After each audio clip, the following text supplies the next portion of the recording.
Single mom sheltered 25. Freezing bikers. What happened the next morning will leave you speechless. The snow fell so heavily that night, it seemed as though the sky itself was shattering in silent flakes. In the heart of a remote mountain road in Montana, surrounded by whispering forests and howling winds, a small log cabin stood alone, its windows glowing softly against the blizzard's fury. Inside, Clara Mayfield, a young single mother, held her daughter close, their breath mingling in the warmth of the cabin as the storm raged outside. Clara had sought the peace of the wilderness after her husband's passing, hoping the isolation would help her heal and provide a safe, quiet haven for little Sophie, her 6-year-old daughter. They had made their home in this rugged corner of the world, where the silence was loud with memories, and the weight of loss was balanced by the beauty of the untouched wilderness. Safe from the noise of a world that had taken so much, Clara thought she had found peace in the quiet of the wilderness. But nothing could have prepared her for what was about to knock on her door that night. If you believe kindness still exists in a world that often forgets it, please like, comment, share, and subscribe to Bikershype. Every small act of love deserves to be shared, and every second chance deserves to be remembered. The pounding came suddenly, sharp and insistent.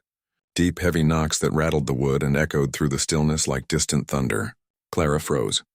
Her cabin, miles from town, had always been a sanctuary of solitude.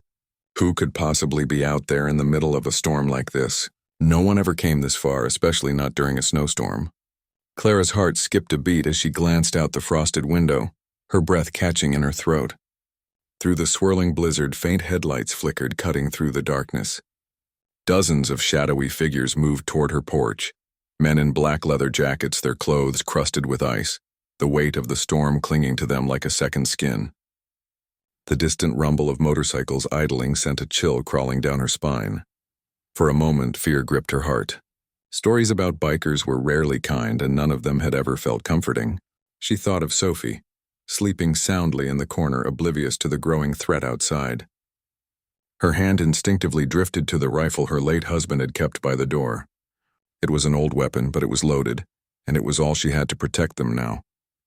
Her hand rested on the rifle her late husband had left behind, but as she looked closer, her fear began to fade. The men weren't shouting or trying to break in. Instead, they were shivering, soaked to the bone, their faces carved with exhaustion and cold. One of them, older with a graying beard and eyes that seemed both fierce and worn, stepped forward. He looked like a man who had weathered more storms than he could count. Clara took a breath she hadn't realized she was holding and slowly opened the door a crack. The warmth from inside spilled out into the frigid air, and for a fleeting moment she saw the contrast, the snow, heavy and suffocating, and the faint glow of warmth and refuge inside her cabin. The weight of the storm outside seemed to soften just for a second, as if the world itself was holding its breath. The men's faces were pale, their lips trembling and their leather jackets frozen stiff from the brutal cold. Clara's heart tightened as she looked at them, each one struggling against the storm in ways she could see in their eyes. "Ma'am," the man in the front said, his voice rough but steady. "We don't mean trouble. We're just freezing out here. Our van slid off the road. We've got no place to go." His words settled in the air like a quiet, desperate plea, and Clara felt them sink deep into her chest. She glanced at Sophie, now awake, her little hand clutching her mother's in fear. Clara thought about the biting cold outside, how the wind felt like it could tear through flesh, and the gnawing instinct to keep the door closed, to protect what was hers. But then, despite the warning screaming in her head, she opened the door wider. Clara took a deep breath and, despite every ounce of hesitation, said softly, "Come in." One by one, the 25 bikers stepped inside, their heavy boots stamping snow off the floor, bringing with them the scent of oil, leather, and an overwhelming sense of gratitude. The air in the cabin shifted, filled with the hum of voices and the weight of their presence. They introduced themselves as members of a motorcycle club, riding across states for a charity event when the storm caught them, stranding them far from shelter. Without hesitation, Clara moved into action.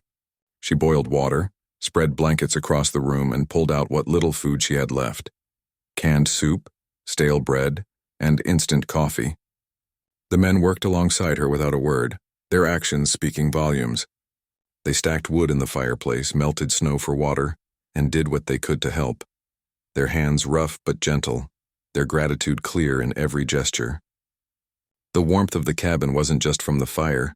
It was the shared kindness of strangers becoming a family for one long, snowy night. The men worked without a word, melting snow for water, fixing a broken window pane, and tending to the fire. Slowly, the storm outside began to ease, but inside the cabin a new warmth settled in. The once silent and lonely cabin now thrummed with the strange, quiet harmony of survival. Strangers bound together by the flickering light of a single fire. As the night stretched on, Clara saw something she hadn't expected. These men, covered in tattoos and scars, treated Sophie with the care and tenderness of family.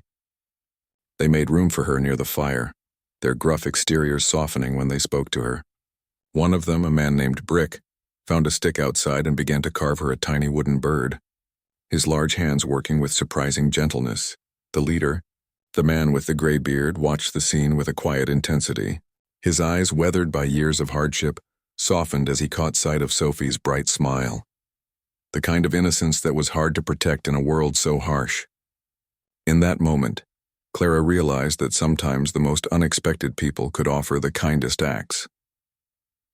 A man with sharp eyes and hair that called him Hawk sat quietly in a chair near the door, his gaze lost in the flames.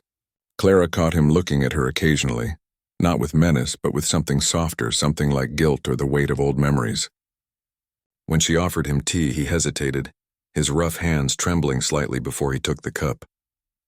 "Thank you, ma'am," he whispered, his voice barely more than a breath. "Most people wouldn't," Clara replied softly, her eyes meeting his.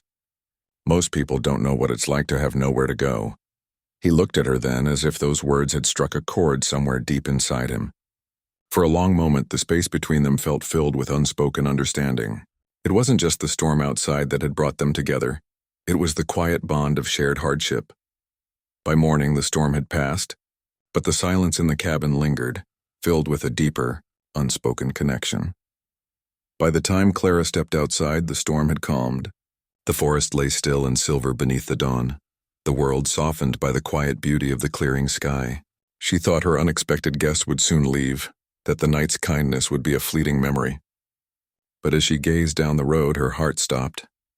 The deep hum of engines rumbled through the morning air, rising like thunder.